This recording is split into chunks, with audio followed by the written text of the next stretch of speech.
foremost, I'd like to thank you for becoming my guest and welcome you to Singapore virtually and a little bit to David, who's never been to Singapore or this part of the world. Singapore is a tropical island, 7 degrees north of the equator, about 8 hours to Australia.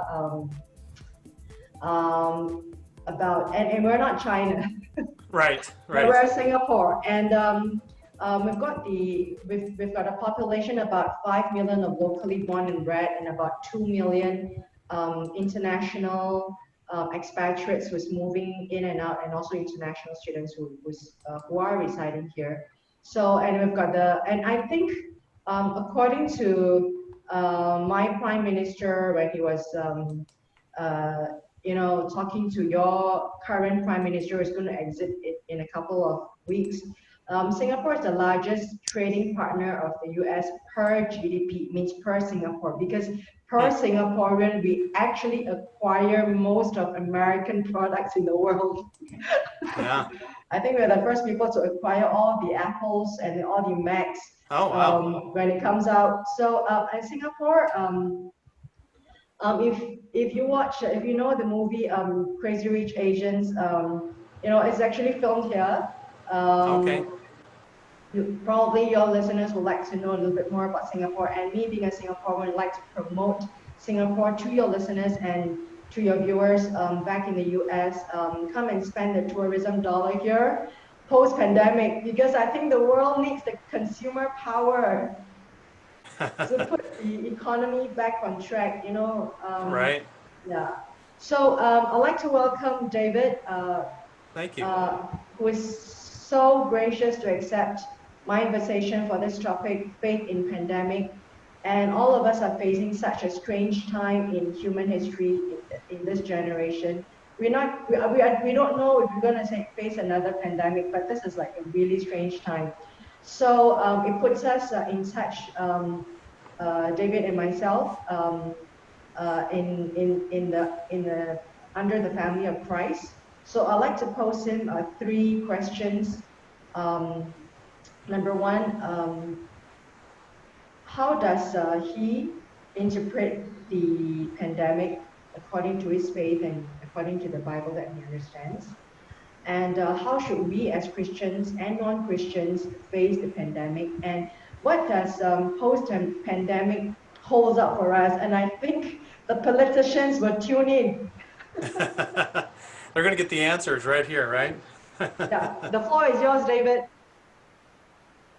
Well, thanks for the invitation and asking. It's fun to be able to talk with people around the world, so appreciate that. I guess to talk about the interpretation of the pandemic, we kind of have to talk about disease and sickness, right? And where that originates. What do you think about disease and sickness? Where does that come from in human history? From a spiritual point of view, the plagues and the pestilences, it is something that has been said many times that it will be on people. But as me interpreting it from a spiritual point of view, I would like to take it 2 ways. That means there is 2 Christian thought that is out there. One is that Jesus is love, and we're going to be saved and we're going to cross over safely. On the other hand, I would like to take it more conservatively, that God has given people a free will, but in these times of Sodom and Gomorrah, and in these times when people are given this free will and this will of exercising your sense of morality, I think the human has actually taken it too far. So I think this is something to check us, and I would not like to use this word, but personally on my side, I always feel that it is a judgment. I mean, it's just like it's just a judgment upon mankind. If I'm going to talk about it on a macro level, I mean, it's just like in class, right? Your teacher tells you, okay, don't do this. Don't copy or sneak your paper during the exams, you should be doing it right, Mm-hmm. right? And you have a choice not to do it rightfully, to study your work and then to pass the exams, etc. Or you can do it the other way. So if you do it the other way, there's always consequence. And I would like to see, even though in the internet there's always two sides of it, but conservatively, I like to see it as it is a judgment. It is a judgment to actually align us back to where we should be, because I think we have gone too far. We really have gone too far. Whatever you call it, Right. um, yeah. So I think when we human think that we can do it all on our own with AI and Right. with all roving eye of Google and Facebook, I think a lot of people think we don't need God, but God is really just trying to put us back on our knees and say that, hey, check yourselves, check yourselves. Otherwise, if you don't learn your lesson, this is going to go on and on and on and on and on. Yeah, I've had several conversations, and a lot of people think that way. They think it's a judgment, and I wouldn't have a problem with that, with coming to that conclusion. Yeah. In a sense, all sickness is judgment, but I wouldn't. Now, a lot of people might go crazy with that, but if you go back to Genesis chapter 3, you see that the curse was put on all of creation, and you can tie this into Romans and some of Paul's teaching where he says that creation is groaning in anticipation, waiting for the basically believers to come and liberate it from the bondage that it's in. So the curse was the result of our rebellion against God. God God didn't want to curse humanity, right? He desired for us to live in his paradise, Yeah. but he gave us a rule that we had to obey, which was don't eat from the one tree, right? And so don't eat from the tree of the knowledge of good and evil. And as long as Adam and Eve obeyed that rule, they enjoyed God's presence in the garden. You can get that picture from Genesis chapter 3. But then Satan tempted them and said, did God really say that you can't eat from any of the trees in the garden? And he twists God's word and he questions God's authority, and he gets Adam and Eve to look at the fruit in a different way and tempts them with the lust of the flesh, the lust of the eyes, and the pride of life, and gets them to buy his half-truth, his mistruth, that they, even though they already were like God, because God had made them in his image. Because they rebelled against God's will, which is submit to God, follow God's way, and surrender. They wanted to do their own thing. They rebelled against God. So now there's a curse that's literally plaguing all of humanity. So our sins and our selfishness, our the thorns that a lot of people have to deal with. We have a lot of thorns around here, blackberries and that kind of thing. Those are results of the curse. And sickness, diseases, those would also be a result of the curse and our rebellion against God. So in one sense, you can say that all sin is in essence judgment. Specific times in Scripture where God judged people using plagues. So that's where the discussion can kind of get a little bit intricate and challenging. Whether is this a specific judgment by God on humanity for the things that we have done in violation of His laws? And I don't know that I would have, again, I don't have a problem with that, but I don't know that I can come out and say specifically, this is an exact judgment from God because of our rebellion. That's a little bit harder to make a bold statement like that without some retrospect. So, but you mentioned one thought I think that's worth exploring a little bit. You talked about some people think that Jesus is love, and then it seems that a contrast with love and judgment. What do you think about that? Is it possible for Jesus to be full of love and at the same time justice oriented? Of course. I mean, God has sent Jesus to die on the cross for justification, to take away the sin. He willed people to live forever, right? And to go to heaven, paved with gold. I mean, that's the objective, right? To send the sun down. I mean, that's as much as I think the love for the creation of the people. I think the love is there, but I think the analogy has been used like just like a father who always need to check the son or the people. If you have done wrong, it's time for you to check yourself. If the plague is by nature, by God, or it was an accident, but God is going to look at you people, how are you going to react to it. I'm just going to see that whatever the cause of it, whatever the motivation of this plague that we're facing, either spiritually or humanly speaking. But to answer your question, definitely it can coexist.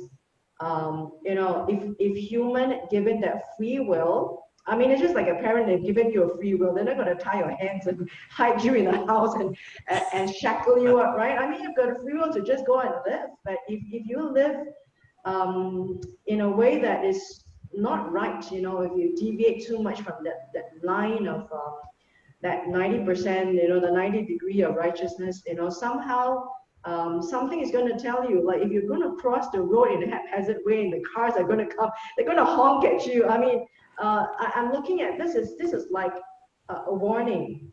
If it's not the end of times, there's a huge warning. The cars are just honking. Like beep beep beep beep beep. You're Right. doing it wrong. So to answer your question, I definitely feel that it can be both. Yeah. It's a warning for us human that you're too far away from the macro sense of the word.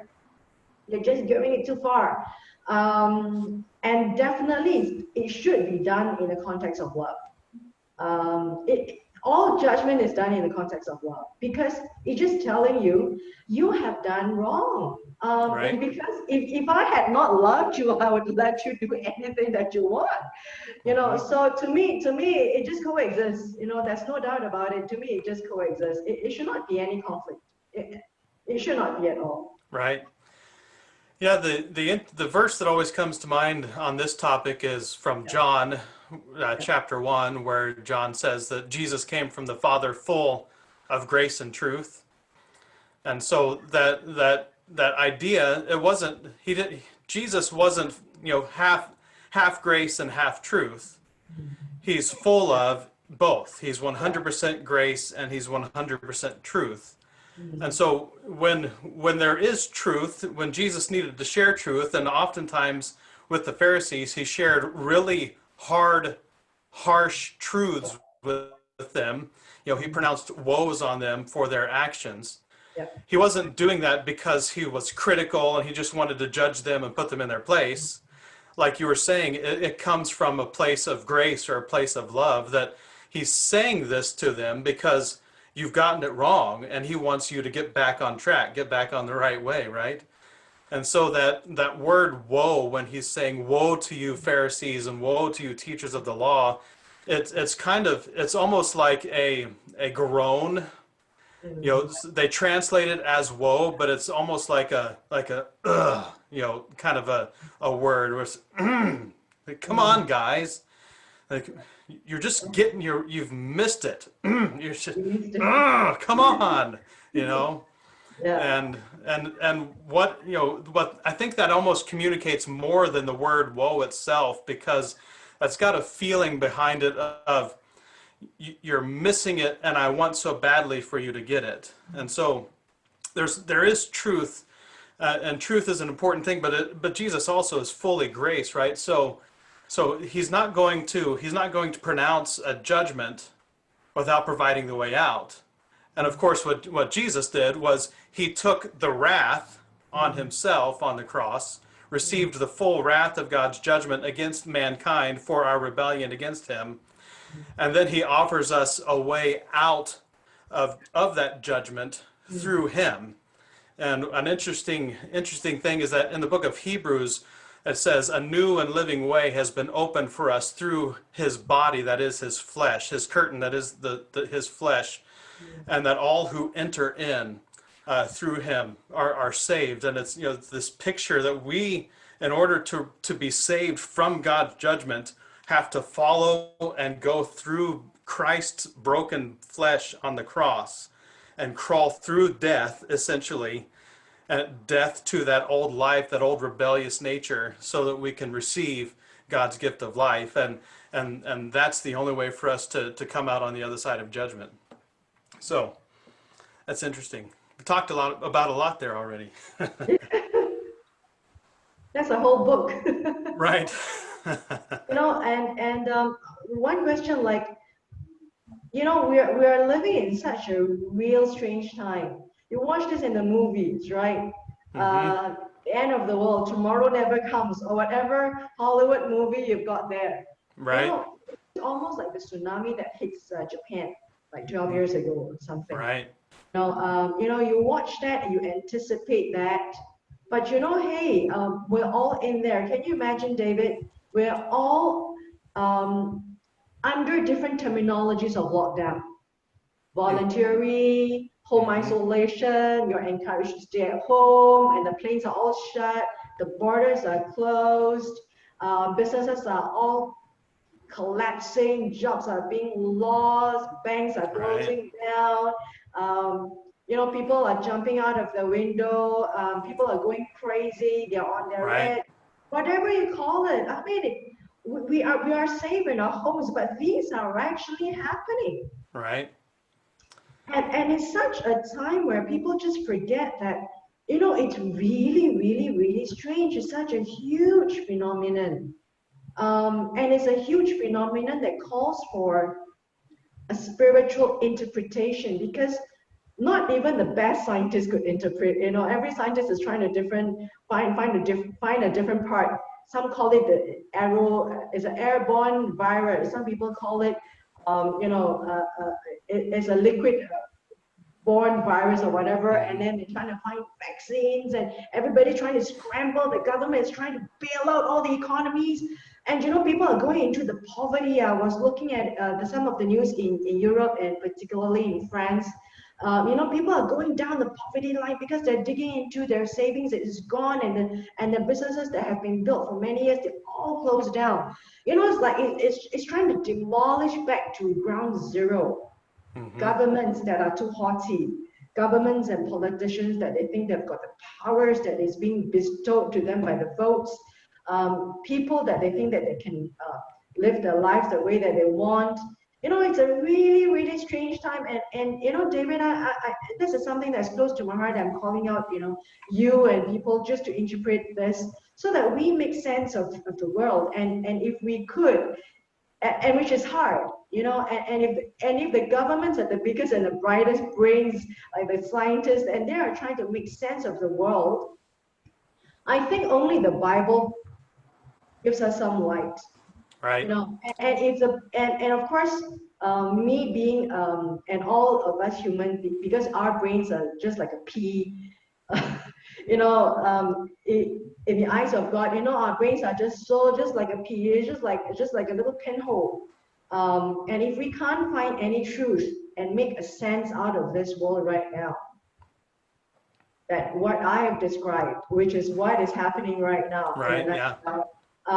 And I think God is really trying to say that, you've got to look for the truth and Mm-hmm. understanding from the word. And the thing is that I'm worried, David, if this is what's happening and people are not looking for that truth, and if the pandemic does go over because the vaccines are being developed, you know what is going to happen? That people still go on back to their old ways. Mm-hmm. So it's like now in the midst of we're at the 50% point of this curve, midpoint of the curve.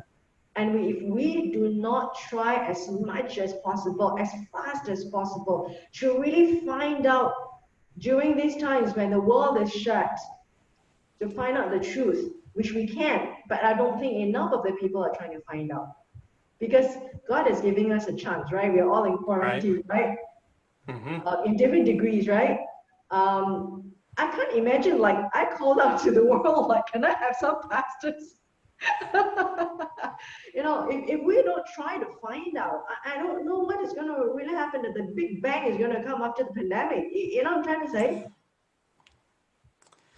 Yeah, it's it, it adversity has a way of showing us who we really are.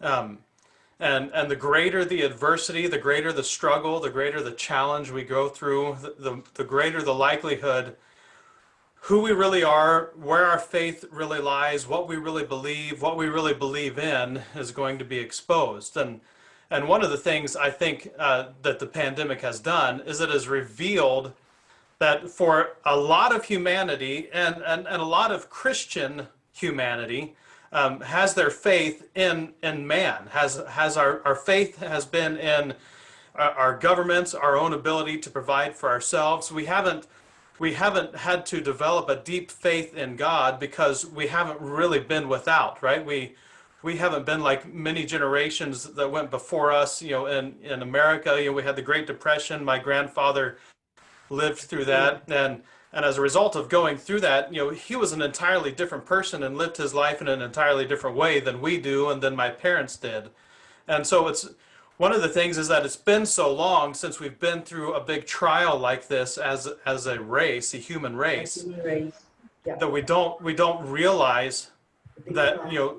where we've really had our trust, and we don't really know really kind of how weak our faith is. But like you said, the Bible actually gives us, really is the only thing that gives us any kind of perspective on this situation, right? I mean, if you look at the Bible and if you trust the Bible, it's the only thing that gives an explanation, gives an understanding. It's the only thing that gives hope, right? That it's the only thing that gives you something to believe outside of this. If you understand that sickness and disease is a result of the curse, which is a result of our rebellion against God, and then you jump to the end of the story and look at the book of Revelation and see how all things are made new, how the curse is destroyed, and how there's Mhm. coming a day when God is going to put to rest all of these things that are destroying humanity, and he's going to bring a new creation and a new heaven and a new earth and a new Jerusalem.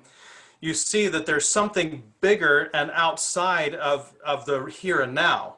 Mhm. And so you can say there's someone that exists outside of this present moment that is under control. And if you can't see that, then you don't then all your hope is in the present.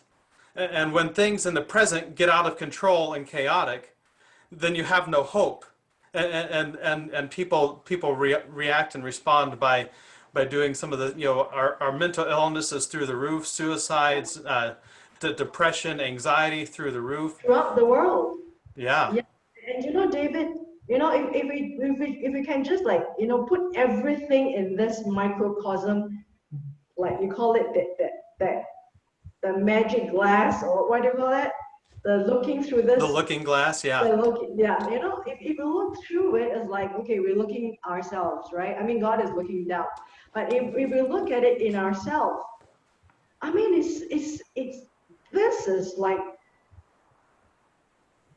I don't know what word to describe. It's like, it's just like time almost stops. It's like Hmm. 2020 is just over like that. And Right. I'm writing down there in my Bible, it's like, okay, this is the 5th of November. Hey, not November, this is already December. So Right. I'm talking to another guest and she said, oh, this is October. No, I say this is December.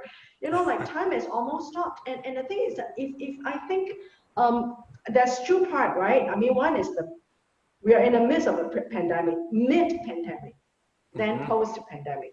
Yeah. Mid-pandemic, let's really just assess where we are. Planes are stopped. 90% of the planes are stopped. They're parked in the desert somewhere, right? Borders are all closed.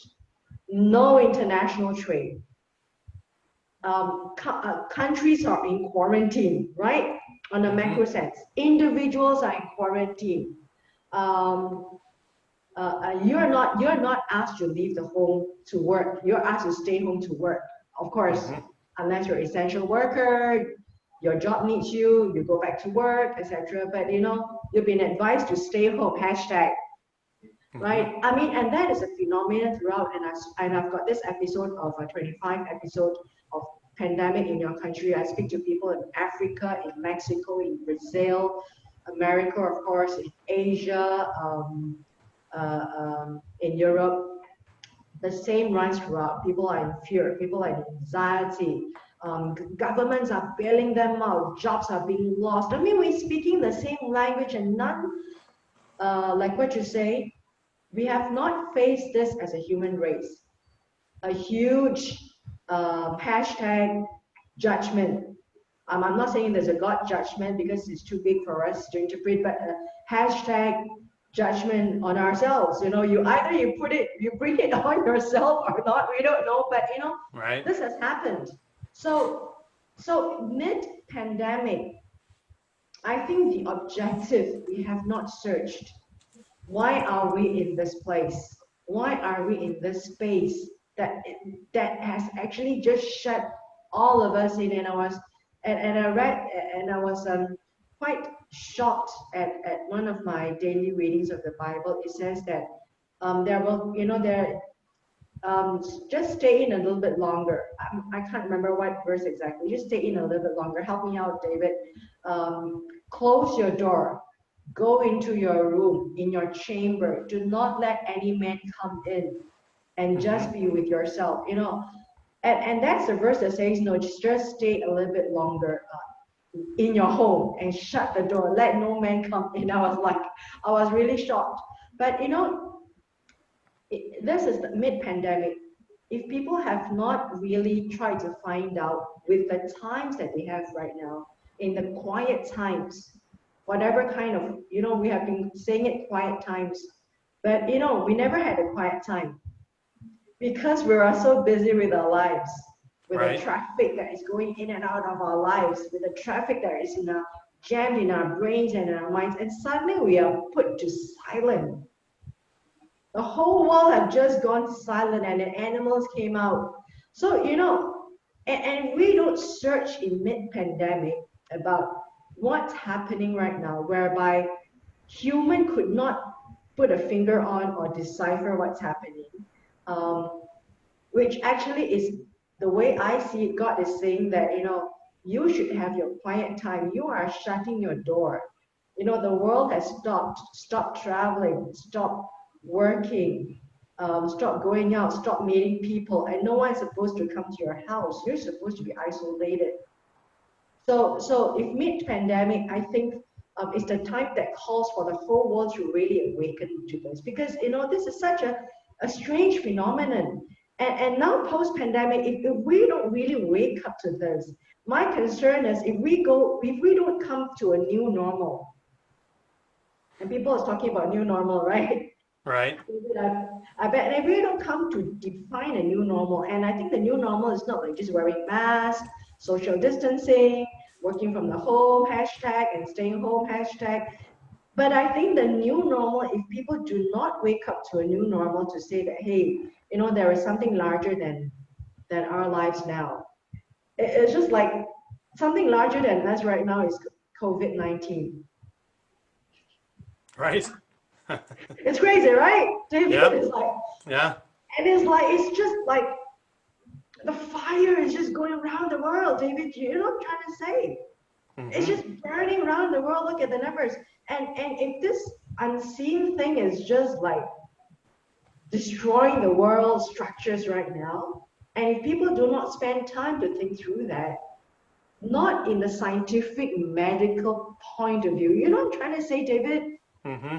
It's not about dissecting, it's killing people, it's doing this to immunity. It's like I'm not looking at that.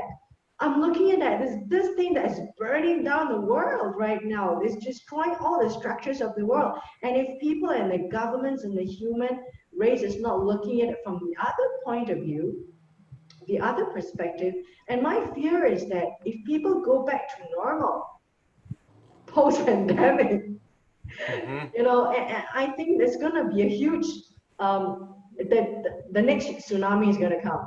Right. Whatever tsunami is going to come. David, your take on this, your final words on this. Yeah. But like I had mentioned before, adversity reveals what we believe. It reveals, it reveals who we really are underneath. And the pandemic has been horrible. It's taken way too much human life.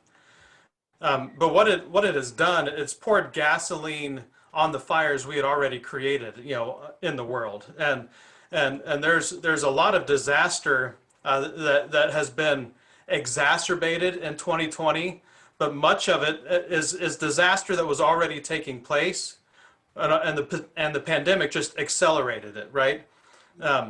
So we were already selfish. We were already overextended. We were already taking in too much garbage, too much filth. We were taking in just too much in general, right? We were just taking in too much media, too much social media, Yeah. too much news, too much of everything, and It's just and the, then it's the then the chaos. pandemic happens, and then we just take in more of it, right? We've got more time on our hands, so we're taking in more media, we're taking in more garbage, we're taking in more filth.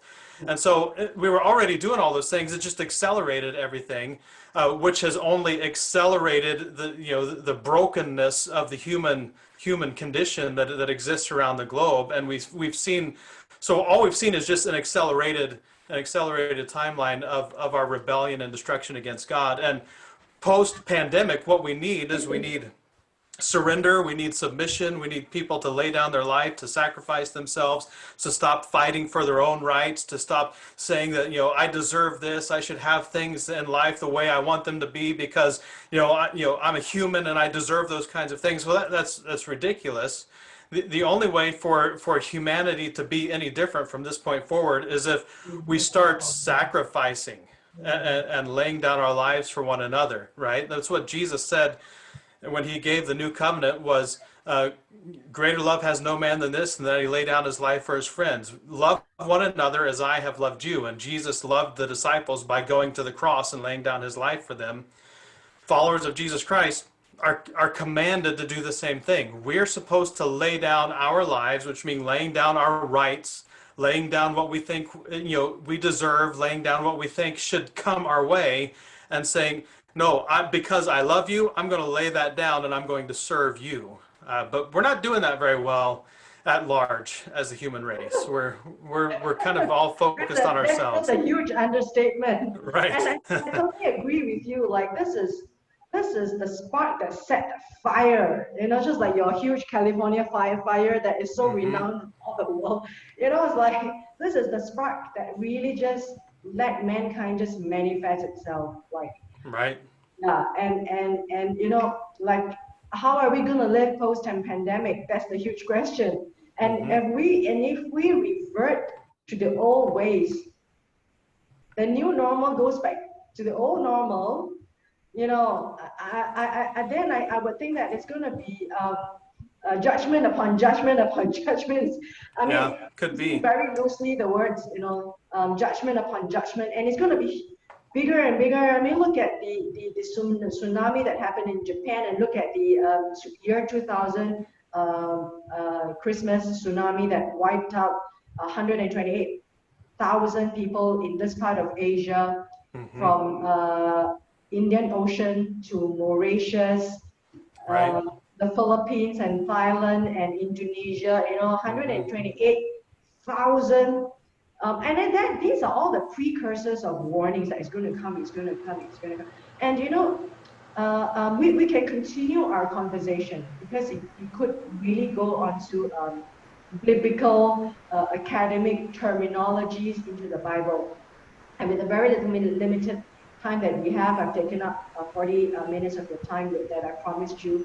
I am worried that things will go back to normal and people are still going to look at, okay, the next disruption, because disruption has been a good word, the technological Right. disruption, right? You're Right. talking about disruption of the Airbnb, on the hotel tourism industry. We're looking at disruptions in that sense, but the huge disruption is going to be like, this is going to be a huge disruption. And like what you say, if you're going to accelerate this and people don't ponder it much, and I think that if the world leaders, in many sense of the word, leaders in political leaders, leaders in terms of humanitarian leaders, leaders in terms of um, spiritual leaders, different spheres of leaders. Hmm. And I think because we're lacking so much in leadership right now, and I think is that there is a reason why there isn't a leadership in this pandemic, because no one could rise up. Right. No human nature should rise up. Should we pinpoint to America that should be the leader of the world? I don't think so. And I think the leader of the free world is like, if God has been given this human the free will, and I would really think that the leader of this free will right now is really God, and how you interpret, or how we should interpret this pandemic. I think that will be the huge question now and in years to come for historians to look back. Right. Yeah. Um, yes, we definitely we need some leaders who will have the courage to stand up and fight for peace and be peacemakers, the kind of peacemakers that Jesus described. Um, there aren't any leaders that are Yeah. really doing that. Yeah. Everyone's doing their own thing, right? Exactly. They want they're going to fight for their side, Yeah. and they're going to belittle the other side. On all sides, people are doing this. They're going to fight for their point of view and belittle the other side. And what we need is somebody to rise up and put both sides in their place. Put their Yeah. side in their place and put the other side in their place, and say there's something more important than winning the power and control, and saying that our point of view is the most important, so we're going to belittle the other point of view until our point of view is the only point of view. That's only going to bring more Yeah. outrage, And I right? would think that this is the time whereby, my own final conclusion is that, it really sets human on its knees. In allegory, right? Literally, or figuratively, it sets everyone on Hmm. its knees, because no one can say that they can have the power, authority to do anything in the face of some invisible force out there. Of course, in this invisible force out there, we have given some names to say that, hey, it's COVID-19. But if I look at it from a spiritual point of view, it's really some invisible force out there that's making us like go behind the doors and hide in your house and close the windows and stop breathing. Right. Yeah, well, there is. I mean, the Bible talks about how this world is ruled by the prince of the air, which Yeah, is the devil, and yeah, he's active and at work and has been at work for thousands and thousands of years. So this is all part of his game plan, and we're feeding into it by mm, buying into the same lies that they bought into in the garden. You can be like God if you do these things, and that's what the same thing that we're doing now. And I don't, post pandemic, I don't know. I don't think we go back to normal. I think there will be a new normal, and mm. unfortunately, unless we can lead some kind of revolution of Or sacrifice and revelation. surrender, Yeah, yeah, um, and all it really takes for something to change is for us to surrender and to be catalysts for surrender in our world around us. And the more people who do that, the broader that kind of a change can reach. But without people doing that, we're just going to basically descend into more and more outrage, which is what has been happening in the last several months. And to kind of wrap it all up, social media, probably the worst thing we could ever do with our lives is spend too much time on social media. And one of the guys that left social media a few years ago, he was saying that to get more of our attention, social media companies, media organizations keep tapping into deeper and deeper, what they call primal instincts, right? Oh yeah, Um, yeah, you're right. Is there any final 2 minute of conclusion, David? You'd like to take it away? yeah, I would just encourage, even if it's just you and I, and Yeah.